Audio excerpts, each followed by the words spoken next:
Here's the mystery box. Yes, it is a Korg. And it is the Korg M1, the one and only legendary synth from the late 80s, early 90s. I got this recently, and this message shows.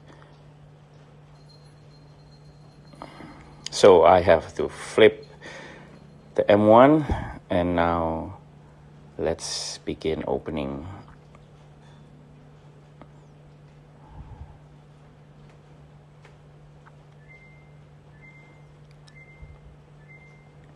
It takes a while to open everything.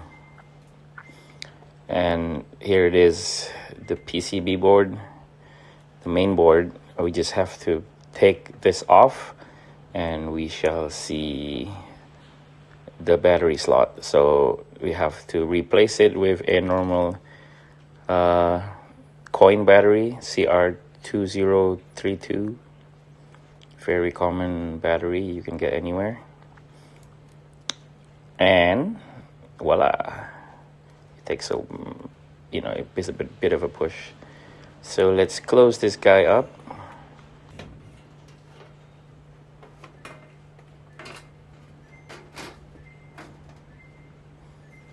Solid, no more battery issue. Now we need to import the OG sounds. I've written all the cheat sheets to get the MIDI C6 data in, and now we have a OG M1.